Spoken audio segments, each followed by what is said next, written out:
আসসালামু আলাইকুম, স্বাগত জানাচ্ছি আরটিভির দুপুরের সংবাদে। আপনাদের সঙ্গে থাকছি আমি মারফি রহমান। প্লট দুর্নীতি মামলায় শেখ হাসিনা ও তার দুই সন্তান সজীব ওয়াজেদ জয় ও সাইমা ওয়াজেদ পুতুলের বিচার শুরু, গ্রেপ্তারি পরোয়ানা জারি করেছেন আদালত। ঢাকার বিশেষ জজ আদালত ৫-এর বিচারক মোহাম্মদ আবদুল্লাহ আল মামুন তাদের বিরুদ্ধে অভিযোগ গঠনের মাধ্যমে বিচার শুরু করেন। আসামিরা পলাতক থাকায় তাদের বিরুদ্ধে গ্রেপ্তারি পরোয়ানা জারি করা হয়েছে। রাজধানীর পূর্বাঞ্চল নতুন শহর প্রকল্পে ৩০ কাঠা জমি প্লট বরাদ্দে জালিয়াতির ঘটনায় মামলাগুলো করে দুদক।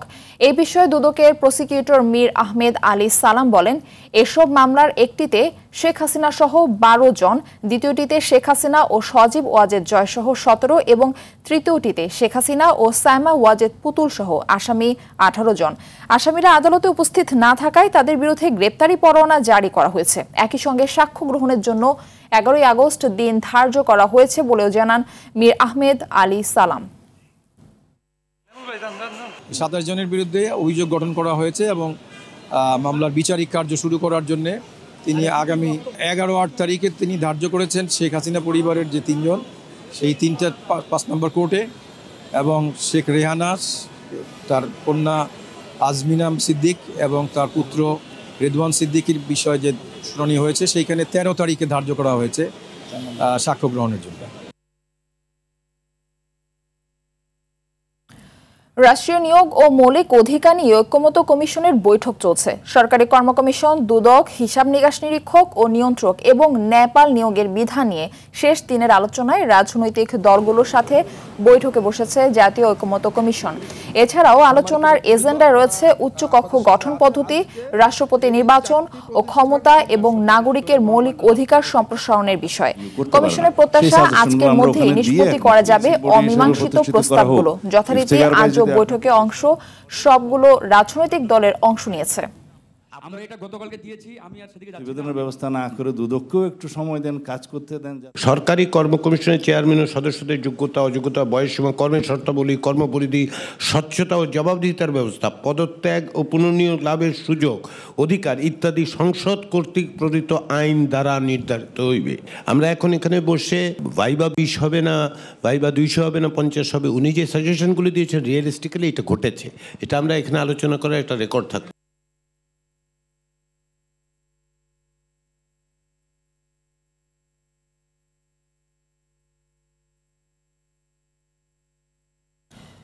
দর্শক, এই বিষয়ে আরো জানাতে ফরেন সার্ভিস একাডেমিতে থেকে আমাদের সঙ্গে সরাসরি যুক্ত হচ্ছেন সহকর্মী আলওয়ান খান। আলওয়ান,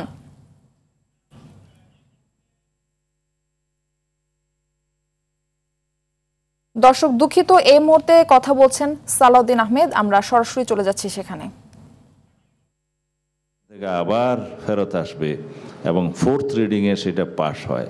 তো এই রিডিংগুলো জরুরি হয়। কখনো কখনো জনমত যাচাই বাছাইয়ের জন্য বহু বক্তব্য আসে, মেম্বারদের কাছ থেকে অনেক সময় নিয়ে এটা আলোচনা হয়। তো সুতরাং এর পরে যদি আবার উচ্চকক্ষে যথেষ্ট সময় নিয়ে সেটা দিতে হয়, সেটা একটা দীর্ঘসূত্রিতা ছাড়া আর কিছুই নয়, এবং সেটা রাষ্ট্র পরিচালনার ক্ষেত্রে অনেকটা অসুবিধার সৃষ্টি হবে, সেটা বিবেচনা রাখতে হবে। আর দ্বিতীয় হলো খতে যেটা বলেছেন যে উচ্চকক্ষ বিল পর্যালোচনা বিশ্লেষণ করে আইন দ্বারা নির্ধারিত, মানে উক্ত ওই এক আইন আর নির্ধারিত সময়ের মধ্যে অনুমোদন বা প্রত্যাখ্যান করবে, বা প্রত্যাখ্যানের ক্ষেত্রে আপনাদের সংশোধনী আনতে হবে, বা সংশোধনী সুপারিশ করবে। যদি একটা ইনডাইরেক্টলি ইলেক্টেড বডির কাছে লোয়ার হাউসের ডাইরেক্টলি সোভারেইন পার্লামেন্টের ক্ষেত্রে জনগণের প্রতিনিধি হিসেবে যে আইনটা পাশ করবে, সেটা যদি তারা সরাসরি আনইলেক্টেড বডি প্রত্যাখ্যান করার ক্ষমতা পায়, সেটা ডেমোক্রেটিক্যালি প্র্যাকটিসটা ঠিক হবে না। সুপারিশ সহ প্রেরণ করুক। তারপরেরটা বলেছেন যদি উচ্চকক্ষ কোনো বিল অনুমোদন করে, মানে সেই ক্ষেত্রে শুধু আর কোনো ফর্মালিটিস নাই, প্রেসিডেন্টের কাছে পাশ করার জন্য যাবে, সেটি ইজ অল রাইট। এরপরে যদি উচ্চকক্ষ কোনো বিল, এগেন এখানে প্রত্যাখ্যান শব্দটা না লিখে সংশোধনের সুপারিশ করে, ওই ফার্স্ট অপশন তো গেল, সম্মতি দিলে সেটা আর অসুবিধা নেই, সংশোধন দিলে তারপরে ঘতে যেটা লিখছেন সেই ক্ষেত্রে হবে না, সে যেখানে আসবে যে ক্ষেত্রে উচ্চকক্ষ সংশোধনের সুপারিশ সহ বিল পুনর্বিবেচনার জন্য নিম্ন কক্ষে পাঠাবে, এখানে পাঠাতে পারবে না, পাঠাবে, তারপরে পারবে শব্দটা কাটা দিয়ে, সেক্ষেত্রে নিম্নকক্ষ উচ্চকক্ষের প্রস্তাবিত সংশোধনগুলো সম্পূর্ণ ও আংশিকভাবে গ্রহণ বা প্রত্যাখ্যান করতে পারবে। ঠিক আছে, এরপরে উচ্চকক্ষের কাছ থেকে ফেরত পাঠানো বিল যদি নিম্নকক্ষের অধিবেশনে পাশ হয় আর কি, সেটা উপরের অনুচ্ছেদে যেভাবে পাশ হলো, তবে উচ্চকক্ষের অনুমোদন ছাড়াই বিলটি রাষ্ট্রপতির অনুমোদনের জন্য পাঠানো হবে। এটা ঠিক আছে, কারণ ফের আবার উচ্চকক্ষে পাঠানোর প্রয়োজন হবে না। এটাই আসলে প্র্যাকটিস। এখন যেভাবে রাষ্ট্রপতি আর্টিকেল 80 অনুসারে একবার বিল ফেরত পাঠাতে পারেন পার্লামেন্টের পাশকৃত বিল, সেই ক্ষেত্রেও পার্লামেন্ট আবার জেনারেল মেজরিটিতে এটা পাশ করে পুনরায় পাঠালে সেটা রাষ্ট্রপতি সাইন করতে বাধ্য, সেটা বলা আছে। এই ক্ষেত্রেও একই রকম প্রায় বিধানটা। তারপরের দুইটা বিধানে আমাদের দলের পক্ষ থেকে আমাদের রিজার্ভেশন আছে। এইটা আমরা কখনোই সংবিধান সংশোধন সংক্রান্ত কোনো বিল একটা ডাইরেক্টলি আনইলেক্টেড প্রতিনিধিদের হাউসে আমরা পাঠাতে চাই না, পারি না। সেই জন্য এখানে একটা বোটলনেক সৃষ্টি হবে। আমরা সংবিধান সংসঙ্গত যে কোনো বিল উচ্চকক্ষে পাঠানোর বিরুদ্ধে। আর তারপরেরটা তখন আর আলোচনায় আসবে না। সংবিধানের প্রয়োজনীয় সংশোধনের ক্ষেত্রে যেগুলো আর্টিকেলে চেঞ্জ আসবে সেটা আর আসবে না। এইখানে আবার একটু আমি আপনার মনোযোগ আকর্ষণ করছি, দফা 1-এর মধ্যে দ্বিতীয় লাইনে নিম্নকক্ষে পাশকৃত অর্থ বিল ব্যতীত সকল বিল, এইখানে অর্থ বিল সহ যে সমস্ত বিলগুলো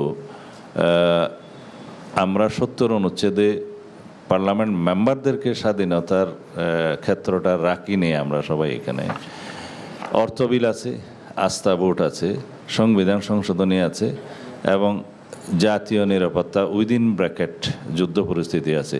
এই 4টা ক্ষেত্রের বিলের বিষয়ে উচ্চকক্ষে পাঠানো যাবে না, যেহেতু যেখানে সংসদ সদস্যরাই স্বাধীন নন এখানে মতামত দিতে এই 4টা বিষয়ে। সুতরাং সেই বিষয়গুলো যদি আপনি আবার আপার হাউসে পাঠান, সেটা একটু কন্ট্রাডিক্টরি হয় যে নিম্নকক্ষের right of the directly elected representatives যারা সোভারেইন, তাদেরকে আপনি আবার আন্ডারমাইনিং করা হবে, যে তাদেরটা আবার ওভাররাইট করা একটা আনইলেক্টেড বডির ক্ষেত্রে সেটা কখনো ডেমোক্রেটিক প্র্যাকটিস হতে পারে না। দর্শক, ঐকমত্য কমিশনের বৈঠকে সালাউদ্দিন আহমেদের বক্তব্যের অংশবিশেষ শুনছিলেন।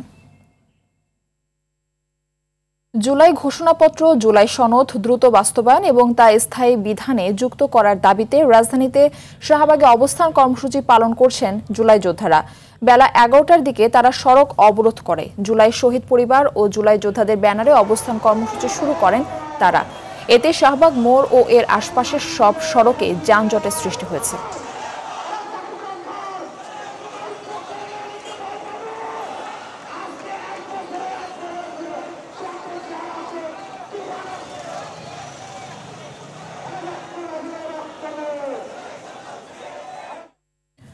দর্শক, রাজধানীর শাহবাগ মোড় অবরোধ করেছে জুলাই যোদ্ধারা। সেখানে রয়েছেন সহকর্মী জাকারিয়া খান, তিনি সরাসরি আমাদের সঙ্গে যুক্ত হচ্ছেন সেখান থেকে। জাকারিয়া, শাহবাগ মোড়ের সার্বিক পরিস্থিতি আমাদের জানাবেন, কি বলছেন অবরোধকারীরা?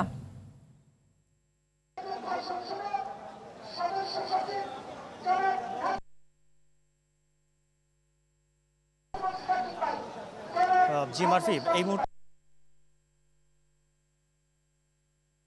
কিন্তু শাহবাগ মোড় পুরো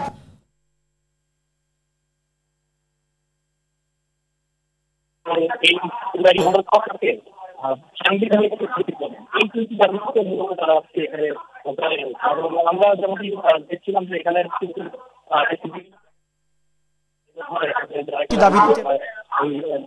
আন্দোলনে আহত হয়েছে, কেউ গুলিবিদ্ধ হয়েছেন, কেউ পা ভেঙে মানুষজন এখানে তারা বলছেন যে 1 বছর আগে 24শে জুলাই এই রাস্তা কিন্তু তাদের রক্তে তাদের পরিবারের এবং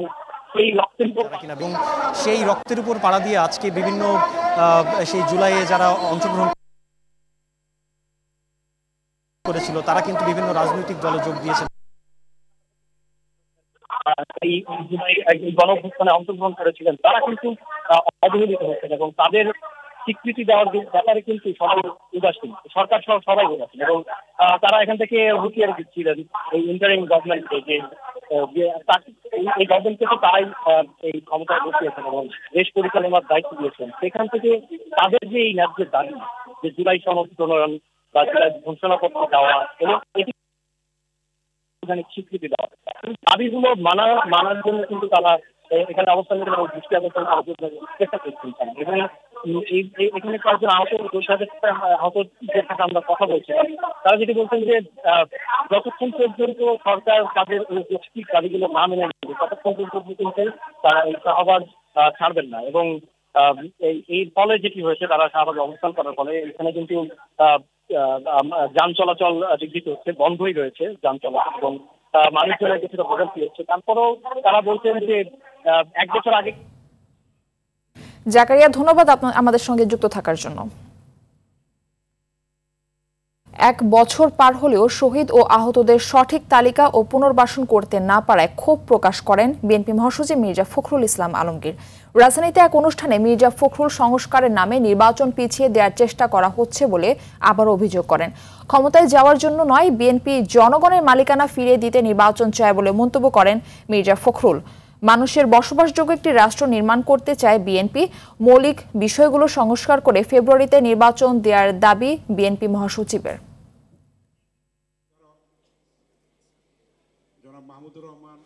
যারা এখন দায়িত্বে আছে রাষ্ট্র পরিচালনার, তারা 1 বছরেও কি এদের খুঁজে পেলেন না? তারা 1 বছরেও কি এই মানুষগুলো যারা এই দেশকে পরিবর্তনের জন্য প্রাণ দিল, রক্ত দিল, তাদের জন্য একটা তালিকা তৈরি করে সঠিকভাবে তাদের পুনর্বাসনের কোনো ব্যবস্থা করতে পারলেন না? গণতন্ত্রের কাটা ছোড়াছুড়ি হবে, কিন্তু এটা একটা সীমা থাকা দরকার। তা নাহলে যেটা হয় সেটা হচ্ছে যে আপনার একটা তিক্ততা সৃষ্টি হয়, যে তিক্ততা ভবিষ্যতে গিয়ে রাজনীতিকে আরো কলুষিত করে। ঢাকা, খুলনা, বরিশাল ও চট্টগ্রাম বিভাগের অধিকাংশ জায়গায় এবং রংপুর, রাজশাহী, ময়মনসিংহ ও সিলেট বিভাগের অনেক জায়গায় অস্থায়ীভাবে দমকা হাওয়া সহ হালকা থেকে মাঝারি ধরনের বৃষ্টি বা বজ্রসহ বৃষ্টি হতে পারে। আবহাওয়া পূর্বাভাসে বলা হয়েছে, সেই সাথে খুলনা, বরিশাল ও চট্টগ্রাম বিভাগের কোথাও কোথাও মাঝারি ধরনের ভারী থেকে অতি ভারী বর্ষণ হতে পারে। চট্টগ্রাম, কক্সবাজার, মোংলা ও পায়রা সমুদ্রসমূহকে 3 নম্বর সতর্ক সংকেত। উক্ত এলাকার নৌকা ও মাছ ধরার ট্রলার সমূহকে উপকূলের কাছাকাছি থেকে সাবধানে চলাচল করতে বলা হয়েছে।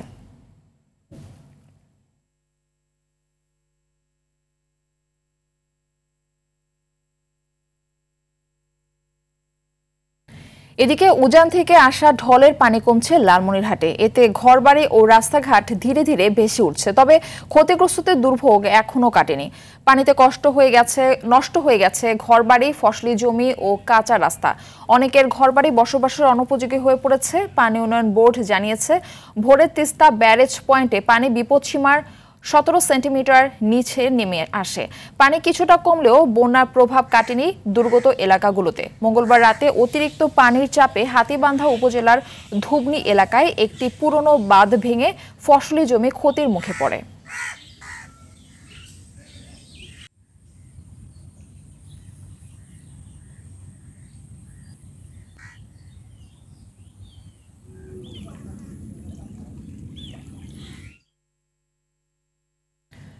যুক্তরাষ্ট্র ঘোষিত শুল্ক হার কমানোর বিষয়ে তৃতীয় ও শেষ দিনের আলোচনা অনুষ্ঠিত হয়েছে। ওয়াশিংটনে এই আলোচনা থেকে বাংলাদেশি পণ্যের উপর যুক্তরাষ্ট্রের শুল্ক কমবে বলে আশা করা হচ্ছে।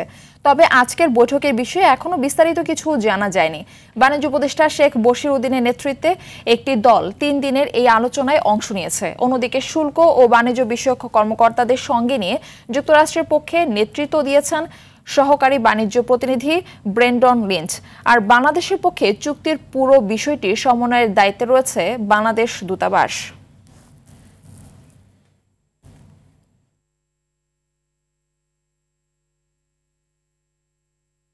রাশিয়ার প্রলয়ঙ্কারী ভূমিকম্পের পর অগ্নুৎপাত শুরু হয়েছে ইউরোপ ও এশিয়ার সর্বোচ্চ আগ্নেয়গিরি ক্লিউচেভস্কিতে। দেশটির গণমাধ্যম জানায়, বিশ্বের অন্যতম সক্রিয় এই আগ্নেয়গিরির ঢাল বেয়ে নামছে জ্বলন্ত আভা।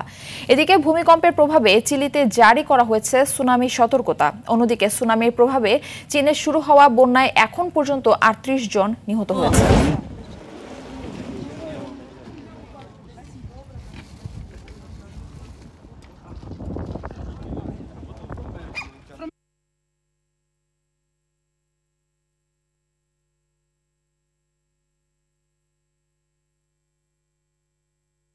এবার নিচ্ছি হাইসেন্স সংবাদ বিরতি, ফিরে এসে আরো যা থাকছে।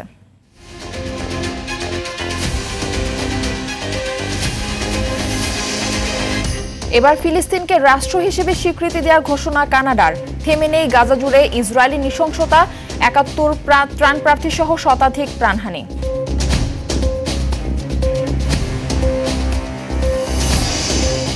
এবং জাতীয় বক্সিং এর বহুল প্রতীক্ষিত ফাইনাল আজ। একটু পরেই রিং এর শ্রেষ্ঠত্বের লড়াইয়ে মুখোমুখি জিনাত ফেরদৌস ও আফরা খন্দকার।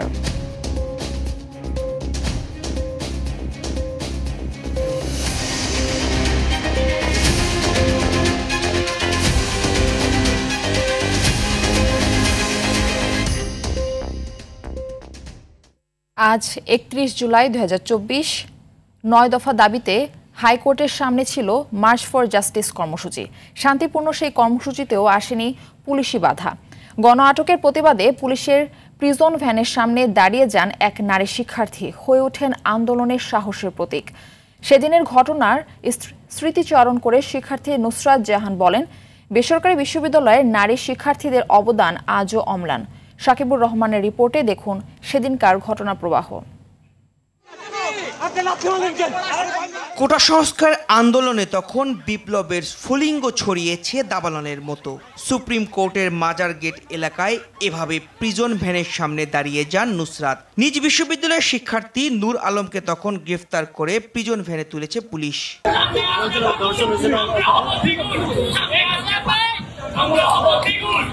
ক্ষোভ, দ্রোহ আর প্রতিবাদে উত্তাল সময়টাতে হত্যাকাণ্ডের পাশাপাশি গণগ্রেফতার জোরদার করে স্বৈরাচার শেখ হাসিনার সরকার।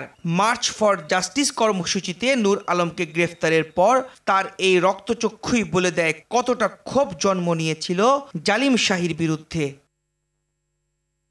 সে সময়ের স্মৃতিচারণ করতে গিয়ে নূর জানান, আটকের পর বাসায় জানিয়েছিলেন হয়তো এটাই তার মায়ের সঙ্গে শেষ কথা। আমাদেরকে হয়তো কোন একটা কারাগারে নিয়ে যাওয়া হবে, হয়তো কয়েকদিনের ভিতরে আমাদের লাশও বের হইতে পারে, আর নয়তো আমরা আর ফিরে আসবো না। আমার এখনো মনে হচ্ছে যে ওই শাহবাগ থানার ভিতরে তখন ছিল এডিসি ইমরুল, তিনি আমার বুকের ভিতরে রাইফেল ধরে রেখেছিলেন। তবে নুসরাত ছিল নাছোড়বান্দা। ভাইকে গ্রেফতারের প্রতিবাদে দাঁড়িয়ে যান প্রিজন ভ্যানের সামনে। তার সাহসের কাছে শেষ পর্যন্ত হার মানে পুলিশের বেআইনি গ্রেফতার। গাড়িটা সামনের দিকে আগাচ্ছিল, আমি আরো গাড়ির সামনে যে বলি যে এখান থেকে গাড়ি থামান, যদি যেতে হয় আমার উপর দিয়ে যান, মানে প্রত্যেকটা ভাইকে যতক্ষণ না ছাড়া হবে আমি গাড়ির সামনে থেকে সরবো না। ৩ জন পুলিশ, লেডি পুলিশ আসে এবং আমাকে গাড়ির সামনে থেকে টেনে নিয়ে যায়। নুসরাতের আক্ষেপ, আন্দোলনের পর নেতৃত্ব স্থানীয় কেউ আর খোঁজ নেয়নি। সব ক্ষেত্রে পিছিয়ে রাখা হয়েছে বেসরকারি বিশ্ববিদ্যালয়ের নারী শিক্ষার্থীদের। প্রাইভেট ইউনিভার্সিটির স্টেকে যাদেরকে জায়গা দেওয়ার ক্ষেত্রে তারা হয়তো দায় সরানোর জন্য ২-১ জনকে তারা জায়গা দিল। ওইরকম ভাবে নাহিদ বলেন, সাজিদ, হাসনাত, এদের কারো কাছ থেকে আমার সাথে ওইরকম যোগাযোগ হয়নি। ফ্যাসিবাদের রক্তচক্ষু উপেক্ষা করে মার্চ ফর জাস্টিস কর্মসূচি সফলে অংশ নেয়া নূর মনে করেন সুন্দর আগামী গড়তে পারবে তরুণরা। ২৪-এর আন্দোলনের পরে মোটামুটি প্রাইভেটের স্টুডেন্টসদেরকে প্রতি যে একটা মনোভাব ছিল সবার, যে প্রাইভেট ইউনিভার্সিটির স্টুডেন্টসরা রাজনীতি সচেতন না, এই প্রেক্ষাপটটা পুরোপুরি পরিবর্তন হয়ে গিয়েছে। জুলাই আন্দোলন ঘিরে প্রাণ গিয়েছে ২০০০-এর মতো। হৃদয় বিদারক এমন বেদনার উপাখ্যান আর ভবিষ্যতে দেখতে চায় না তরুণ সমাজ। সাকিবুর রহমান, RTV, ঢাকা। রাজধানীর মোহাম্মদপুরে একই পরিবারের ৭ জনকে কুপিয়ে হত্যা চেষ্টার ঘটনায় পাটালি গ্রুপের ৪ সদস্যকে গ্রেফতার করেছে ঢাকা মহানগর গোয়েন্দা ডিবি পুলিশ। তারা হলেন হাসান ওরফে পাটালি হাসান, ফরহাদ, রফিক ও আলমগীর ওরফে ফরমা আলমগীর। তাদের কাছ থেকে চাপাতি উদ্ধার করা হয়েছে। ডিএমপির মিডিয়া অ্যান্ড পাবলিক রিলেশনস বিভাগের উপকমিশনার ডিসি মোহাম্মদ তালিবুর রহমান এই তথ্য জানান।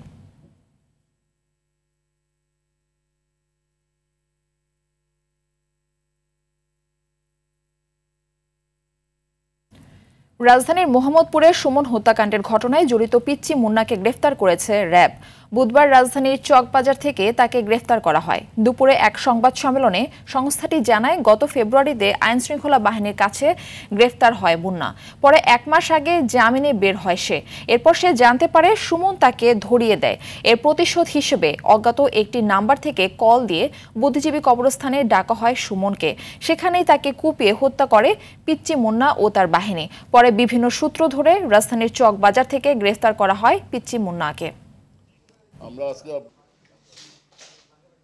মামলার 2 নম্বর আসামি রহিম সানি ওরফে সানি রহিম, তাকে একটা গোয়েন্দা সংস্থা গ্রেপ্তার করে, কিন্তু 1 নম্বর আসামি মুন্না সে ধরাছোঁয়ার বাইরে ছিল। আমরা প্রযুক্তির কোনো ব্যবহার না করে সোর্সের মাধ্যমে চকবাজার থানাধীন ইসলামবাগ এলাকায় এক রিকশাওয়ালার দেওয়া তথ্যের ভিত্তিতে আমরা মুন্নাকে গ্রেপ্তার করি।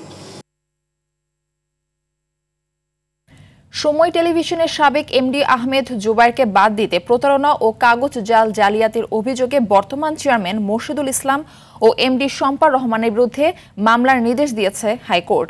সকালে বিচারক খিজির আহমেদ চৌধুরীর হাইকোর্টের একক বেঞ্চ এই আদেশ দেন। এতে করে সাবেক সময় টেলিভিশনের এমডি আহমেদ জুবাইর তার পদ ফিরে পেতে আর কোনো সমস্যা রইল না বলে জানান বাদীর আইনজীবী ব্যারিস্টার মাহবুব উদ্দিন খোকন। আরেক আইনজীবী ব্যারিস্টার কায়সার কামাল জানান, আসামি মোর্শেদুল ইসলাম ও শম্পা রহমান কাগজপত্র জালিয়াতি করে জুবাইর আহমেদকে পদ থেকে সরিয়েছেন।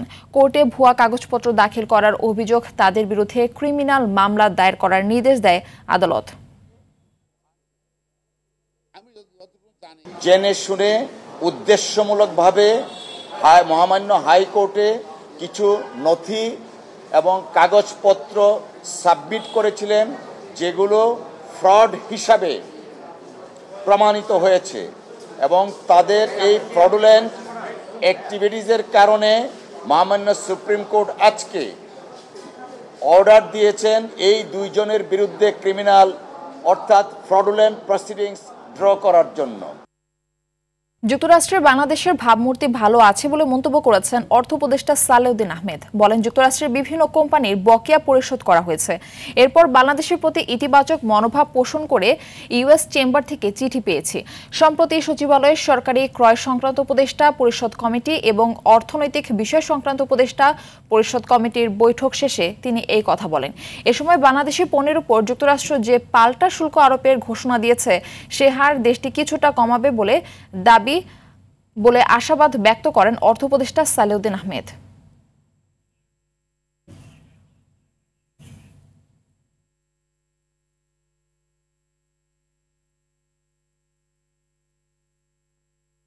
ফিলিস্তিনকে রাষ্ট্র হিসেবে স্বীকৃতি দেওয়ার ঘোষণা দিয়েছে কানাডা। 2025 সালের সেপ্টেম্বরে জাতিসংঘ সাধারণ পরিষদের 80তম অধিবেশনে এই স্বীকৃতি দেওয়া হবে জানিয়েছেন দেশের প্রধানমন্ত্রী মার্ক কার্নি। কানাডার সিদ্ধান্তে তীব্র নিন্দা জানিয়েছে ইসরায়েল। হামাসকে অস্ত্র ত্যাগের আহ্বান জানিয়েছে মিশর, কাতার, সৌদি সহ মধ্যস্থতাকারী দেশগুলো। এদিকে থেমে নেই গাজা জুড়ে ইসরায়েলি নৃশংসতা। সামদানি প্রত্যয় রিপোর্ট। 2 ইউরোপীয় পরাশক্তি ফ্রান্স ও যুক্তরাজ্যের পর এবার ফিলিস্তিনকে স্বাধীন রাষ্ট্র হিসেবে স্বীকৃতির ঘোষণা দিল কানাডা। স্থানীয় সময় বুধবার দেশটির প্রধানমন্ত্রী মার্ক কার্নি এক সংবাদ সম্মেলনে এ ঘোষণা দেন। এ সময় গাজায় শান্তির পক্ষে আন্তর্জাতিক সমন্বয়ের আহ্বান জানান তিনি। তবে স্বাধীনতার স্বীকৃতি দেওয়ার ক্ষেত্রে হামাসের নির্বাচনে অংশ নেয়ার বিষয়টিকে শর্ত হিসেবে বিবেচনা করার কথাও জানান তিনি। গাজার নাগরিকদের অব্যাহত দুঃখ কষ্ট এবং মানবিক সংকটের মুখে এখন আর সময় নষ্ট করার সুযোগ নেই। ফিলিস্তিন কর্তৃপক্ষ ও প্রেসিডেন্ট মাহমুদ আব্বাসের পক্ষ থেকে সংস্কারের প্রতিশ্রুতি এবং 2026 সালে সাধারণ নির্বাচন অনুষ্ঠানের অঙ্গীকারের ভিত্তিতে এই স্বীকৃতি দেওয়া হবে। এছাড়া হামাস নির্বাচনে অংশ নিতে পারবে না। হামাসের নির্বাচনে অংশ না নেওয়ার শর্তে স্বাধীনতার স্বীকৃতি দেয়াকে দ্বিচারিতা বলে মনে করছেন অনেক বিশ্লেষক। অঞ্চলটির সবচেয়ে জনপ্রিয় অংশকে নির্বাচনের বাইরে রাখলে তা গণতান্ত্রিক প্রক্রিয়ায় জটিলতা তৈরি করবে বলে এক মন্তব্য প্রতিবেদনে জানিয়েছে আল জাজিরা। কানাডার ফিলিস্তিন রাষ্ট্র স্বীকৃতির ঘোষণায় তীব্র প্রতিক্রিয়া জানিয়েছে ইসরায়েল। ফিলিস্তিন রাষ্ট্রকে স্বীকৃতি দেওয়ার মানে হামাসের নৃশংসতা ও বর্বরতাকে স্বীকৃতি দেয়া, এমনটাই দাবি কানাডার ইসরায়েলি দূতাবাসের। এদিকে স্বাধীনতাকামী গোষ্ঠী হামাসকে অস্ত্রত্যাগের আহ্বান জানিয়েছে কাতার, মিশর, সৌদি আরব সহ একাধিক দেশ। ইসরায়েল ফিলিস্তিন সংকটের দ্বিরাষ্ট্রীয় সমাধানের লক্ষ্যে মঙ্গলবার জাতিসংঘের সদর দপ্তরে এক সম্মেলনে এ আহ্বান জানানো হয়। তবে এ বিষয়ে কোনো মন্তব্য করেনি হামাস। থেমে নেই গাজা জুড়ে ইসরায়েলি হামলা। বুধবার গাজা উপত্যকার বিভিন্ন প্রান্তে ইসরায়েলি বিমান ও ড্রোনের বোমা প্রাণ নিয়েছে অন্তত 104 ফিলিস্তিনির। আহত হয়েছে কমপক্ষে 400 জন।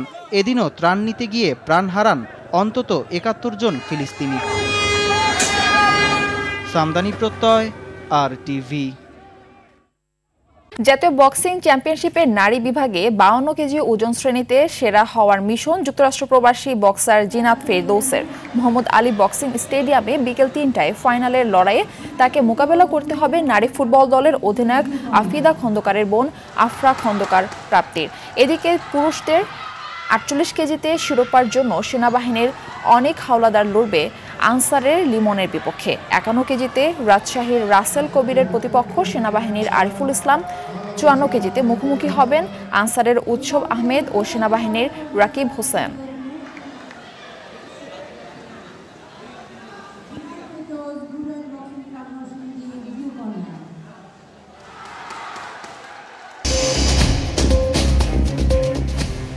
দুপুরের সংবাদ এ পর্যন্তই। জেলা সংবাদ বিকেল 4:45টায় দেখার আমন্ত্রণ রইল। ধন্যবাদ সবাইকে।